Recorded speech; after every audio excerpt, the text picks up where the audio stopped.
and there's not much interest in the debate that's taking place right now. Certainly, it's the type of thing that should nearly be televised, because, this is our parliament. Like, what do we need after the Mahon Tribunal but for the political system to react, for our parliament to debate it in a considered and thorough way, and then to make decisions about what to do next. And the other point I would make is that we're waiting for this report. A lot of water has gone under the bridge. From some of the debate around this, you'd never think that. The report is thousands of pages. I read what I could out of it. I've tried to digest as much as I could about it in terms of what it means, but I haven't had enough time. There's thousands of pages, and I would need more time. And there's very significant findings and recommendations in the report. And the other side of it is that what is at stake with this report? It's actually democracy and our political system. And what we don't need is knee-jerk reaction, and what we don't need to be is passive as politicians and just, implement the recommendations because they're made or not, because it's not convenient to do so. And what I noticed on Sunday, I did try to read as much media coverage of it as I could over the weekend. And one article I noticed was one by John Waters, where he talked about the lack of analysis in the media reports, where, particularly in the broadcasting media, there was just basically repetition, the repetition about the headlines of the report. And, what I would add to that is that there was sensationalism about it, and there was sweeping statements, and many people have made simplistic comments about the thing. And I didn't see any profound analysis now in the media, to be honest, about this. And I just saw the kind of usual thing from the people I would expect it from. They said the things I would expect them to say, and nothing more. And I would make a few points about some of the commentary, because a lot of people say things like, well, all the dogs in the street knew and everyone knew. Well, I was at the coalface in the area in the Lucan electoral area, where the decisions were taken about Quarryville and other planning decisions as well, and we didn't know. We were at I wasn't an elected representative, but we didn't know. We knew bad decisions were being made, and we tried to stop them as best we could, but we didn't know that money was changing hands, and we didn't know what has come out in the report. And many people who say everyone knew, why weren't they saying it at the time if they did know? And if everybody did know, why wasn't it in our news media, and why wasn't it being reported? And the other point I would make is that much of what happened, it didn't all start in 1991 or 1990 or 1989, the years that seem to be where the tribunal report starts. Like, what happened in Lucan started when Liam Lawler, TD, the former TD for the area, who's since passed away, when he tried to get his own land rezoned. That was back around, I think, 1981. That was the beginning of it. That was an extremely questionable and controversial decision, so much so that Charlie Hoy made the decision be overturned. That's how controversial it was at the time. But that was just the beginning of it. And many other things happened that were bad decisions apart from anything else. Decisions were not taken in the interest of the community or with their wishes. And the other side of it is that there's not enough commentary, and maybe it seems like politicians are just being on the defensive, but this is not the full picture. Corruption is not endemic in political life. The most people who go into politics are honest people. That is my fundamental, profound way of thinking about politics. People take easy swipes as politicians because they think they can, and I think we have to defend the political system. There were many people on the other side. There were councillors who did not get involved in this.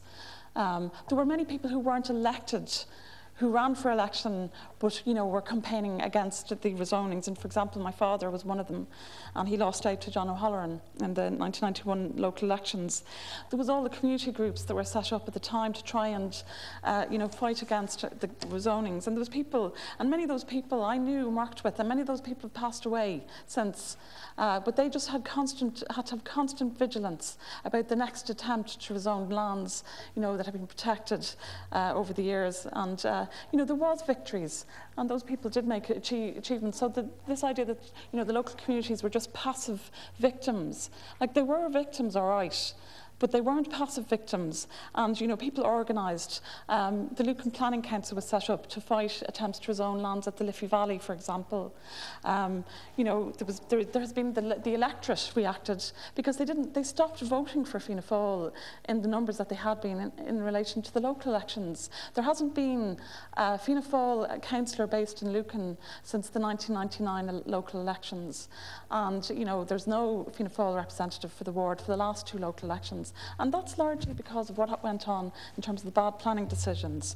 And there's been a lot of good work done since then. Communities adapt, they're resilient. There's a lot of community effort that goes on in areas like Quarryvale and in Lucan, and I'm sure it's the same in the other communities. That you know, and people adapt, and you know, people have to live with the fact that the Liffey Valley is there, and they make the best of it. And then we had the Adamstown strategic planning zone when I was a councillor, which was adopted by the council, which was to try and prevent the kind of thing that had gone before. It was proper planning where developers had to provide facilities in tandem with development. And there's only about 1,000 houses built in Adamstown, but there's 3 primary schools built there, and they were built from the outset. There's a fantastic second-level school. There's a train station, and the developers were made do all that thanks to the work of councillors. So just to, you know, to make that point, that there's a much more complex picture than it's been painted by many people who churn out their columns and, you know, the sound bites that are made in reaction to all of this. And the other thing is that in 1992 there was a new government elected, and there was a lot of things that were brought in that have made a difference in politics, including the Freedom of Information Act, the legislation about disclosures in relation to political donations and political expenditure.